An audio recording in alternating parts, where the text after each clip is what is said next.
Kilig match. Kim, harap-harapang tinawag na love si Paulo.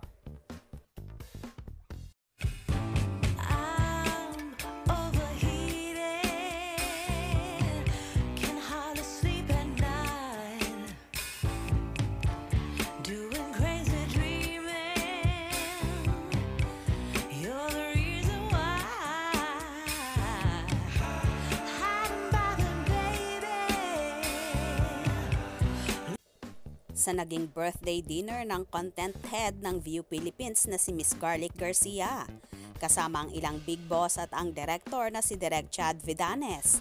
At syempre, hindi mawawala ang napapabalitang magkasintahan na sina Kim Chiu at Paulo Avellino. Super saya ng naturang dinner na yon kung saan nagpasalamat si Miss Garlic, kina Kim at Paulo, ayon sa naging caption ng content head. Happiest birthday to one of my favorite people in the business. You shine brightly because of your great work ethic, your generosity of spirit, and your heart that's always overflowing with gratitude and love. Love you, Kimi at Chinita Princess. Thank you for always doing everything with so much honor, respect, and love, our dear BMC at Pau Avellino. What an epic 5-hour, 10-course multiply, Happy Topics dinner at our fave resto. May isa pang larawan na ibinahagi si Miss Garlic at may nakalagay na, "Never not celebrating our milestone together with our favorite at Chinita Princess. Love you, Miss G."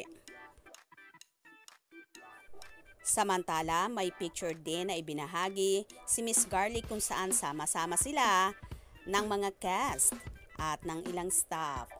Ayon kay Miss Garlic, "Thank you to our dearest BMC at Pau Avellino for hosting such a special omakase dinner at our fave restaurant for me, Kimi, and the key leaders of What's Wrong with Secretary Kim. You made us all feel truly special."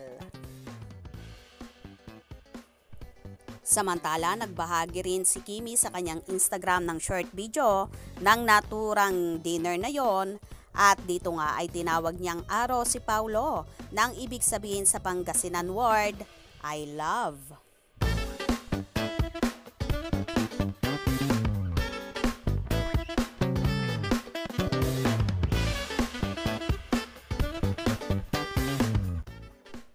Anyway, kapag sinearch mo nga ang salitang ito, ay ito ang lumalabas.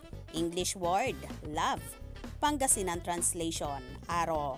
Tagalog translation, mahal. English sentence sample, I love you. Pangasinan, inaro, taka. Tagalog, mahal kita. Inaro came from the root word aro, which is love. The verb love is arowen in Pangasinan. O diba? Ang gagaling talaga ng mga fanay mag-research na talaga namang tahasan at harap-harapang tinawag ni Kimi na love si Paulo Avellino sa pamamagitan ng Pangasinan word, aro. O diba?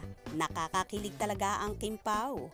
Kaya naman tumutok at wag na wag pahuhuli sa mga maiinit na kaganapan. Anong inyong magiging reaction sa bidyong ito? Comment below.